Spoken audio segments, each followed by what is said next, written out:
I gave up on seeing a faithful adaptation of Frank Herbert's immensely popular Dune years ago. The way Herbert constructs the book and the strange world-building and philosophy that underpins the entire series make it, I believe, unfilmable. That conclusion hasn't stopped the many fans of the book and the universe from clamoring for another visual adaptation. So in 2021, we finally got a big-budget film of Dune, directed by Denis Villeneuve, who also directed Blade Runner 2049, which I still have no plans to ever watch. Sort of. What was released this week was part one of, I presume, two, since the film leaves off just over halfway through the book. Before I go further, let me say two things. First, I wouldn't have watched or even known about this movie had all of you not told me about it and, I suppose, ground me down in asking me to analyze it. My interest in movie adaptations is zero, for the previously mentioned reasons, as well as my general lack of faith in the Hollywood machine to adapt anything faithfully. Second, I enjoyed this movie, so I owe you all thanks, but please also keep that simple statement in mind as I dive into the criticisms. I'm not sure who to recommend Dune to. If you were a fan of the books and were hoping to finally have a faithful adaptation, well, I'm sorry to say what you will get is another mixed bag. If you are unfamiliar with the book or haven't seen David Lynch's 1984 film, or the sci-fi miniseries, I'm afraid you might find the thing hopelessly strange, as well as very unsatisfying, as the film ends without any sort of resolution whatsoever. If what you want is a modern, gritty, and bleak adaptation of Dune that aesthetically represents the feeling of Arrakis and maintains some of the bizarre elements of the original work, then absolutely Dune 2021 is worth your time to watch. That's exactly how I enjoyed the movie. It represents the best and the worst of modern big-budget production in that regard. It's big, bombastic, full of sharp effects and stark scenery, but it's also very, very dark and desaturated and has the best or worst example of what I call a dissonance score to date. It also has both great and terrible casting, and some poorly conceived, if not poorly written, dialogue. Remember, I enjoyed this movie. Visually, this was the most yellow, or really brown because of how desaturated most scenes were, film I have ever seen. Never have I seen such a narrow range of color in a movie. If it weren't for the occasional blue eyes, the film would have been just as effective in black and white. Though it feels undoubtedly very modern, and almost cliché, this photography choice enhances the mood of the piece because of the source material.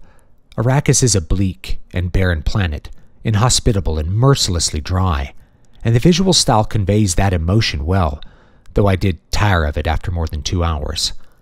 I think, as an aside, that the modern desaturated look may partly have something to do with enhancing the composite image, since this sort of film is full of combined shots.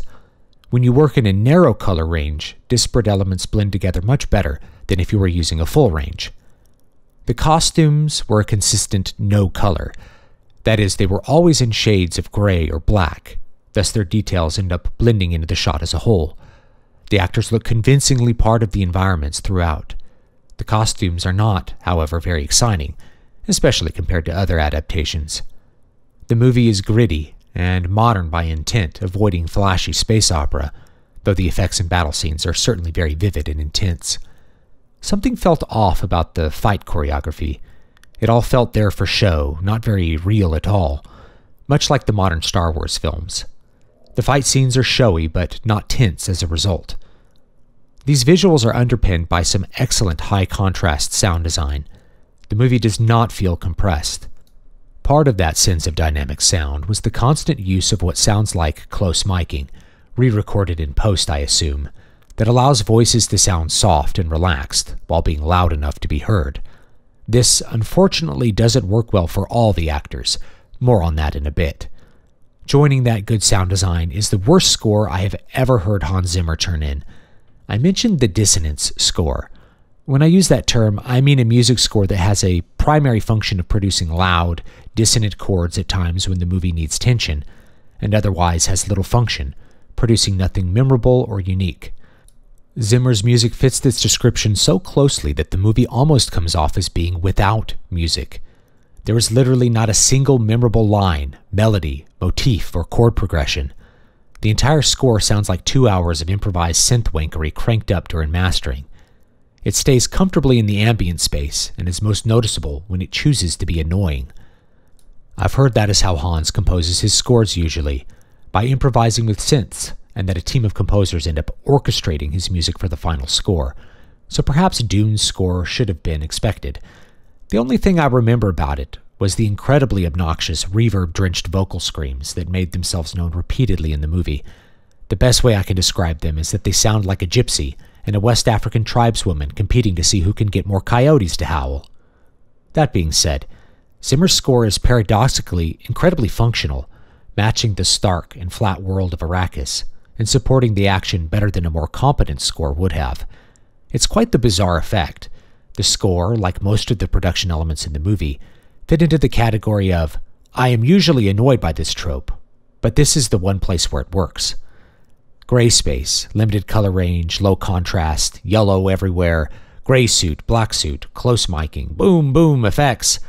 Somehow it fits the feeling of Dune. That pervasive feeling of artistic intent with the visuals and sound makes some of the other flaws in the film more acute and immediately noticeable. Uneven casting and Hollywood snark dialogue stick out from the smooth, almost hypnotic texture of the movie like thorns on polished wood. Uneven is really the best word I have for the casting. On the one hand, you have mammoth actors like Stellan Skarsgård, Baron Harkonnen, Rebecca Ferguson, Jessica, Javier Bardem, Stilgar, and Josh Brolin, Gertie, who give their characters a deep gravitas. Particularly, Skarsgård turns in a version of the Baron that emphasizes his cunning and ruthlessness, rather than showing that he's a grotesque pedophile. Even Dave Bautista, Rabin, and Jason Momoa seem to fit their roles. Though Momoa turns in another Jason Momoa as Jason Momoa performance, it's close enough to the competent Duncan Idaho for my tastes. Other supporting actors all do a fine job. What doesn't fit, what sticks out like burrs on a chrome surface, are the performances of some of the other actors, namely Timothy Chalamet and Oscar Isaac as Paul and Leto Atreides. Oscar Isaac seems incapable of doing anything other than rushed melodrama, and just can't carry the role of the introspective Leto. He doesn't convey the necessary maturity on screen, though at times he is able to do the necessary work in a scene.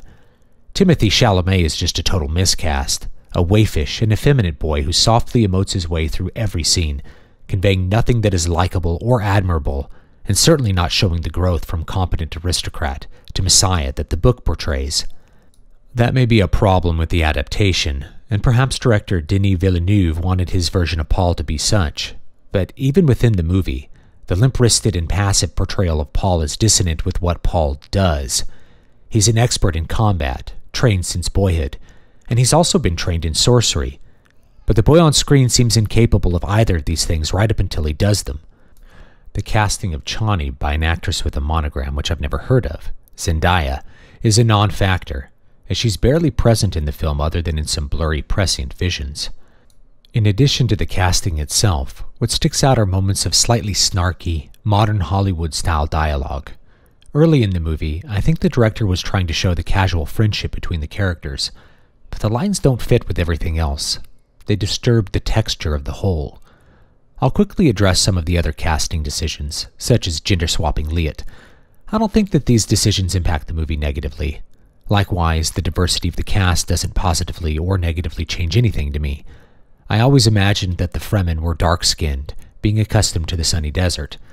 So in that way, this movie is better than Lynch's 1984 entry, where the Fremen were all lily-white under a blazing sun. What is in fact more noticeable to me is the diversity of accents within House Atreides.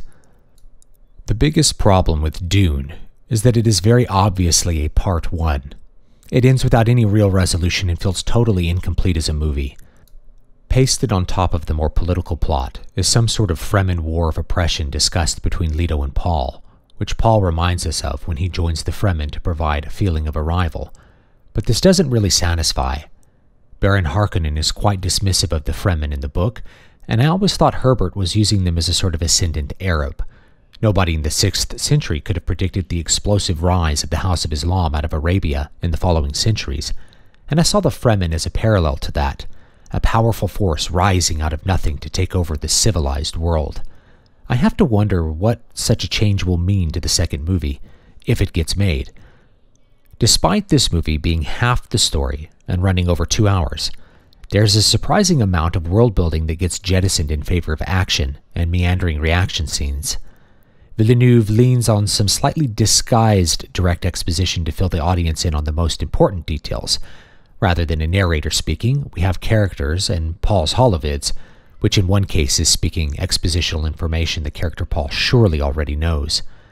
There's little explanation as to why people care so much about the spice, that it lengthens life or is used by various groups to enhance psychic capacities, and I don't know if they ever mentioned the Spacing Guild and its total reliance on it. All we get is some scenes showing Paul reacting to melange, with uncertainty over whether he is viewing the future or just hallucinating. This is a critical point, and the emphasis on the tacked-on Fremen oppression over what makes Herbert's entire universe function, the spice melange, doesn't help the story gel. I'm curious if a person unfamiliar with the universe will be able to make sense of it all, or if the absence of all these details is ultimately irrelevant to the plot as a whole. I'm too familiar with the material to say for sure, and I don't know anyone who isn't who would want to watch this movie. I imagine they'll have to do some backfilling in Part 2 to get the plot resolved. So that's Dune Part 1. For fans, it's an interesting adaptation that is again imperfect, but is directionally correct and effective. That long list of criticisms partly exists because between those burrs and thorns, I can see a great movie, and one that is still enjoyable for what it is, so long as you don't require the film to have what all full-length films are supposed to have, an ending. Thank you all so much for listening. You can find my newest book in the fantasy horror genre called The Wasting Desert, linked down below in the description if you want to check that out. It's only 99 cents for a good 2-hour read. Please leave me your thoughts about the movie Dune below, and I hope you have a great, great day.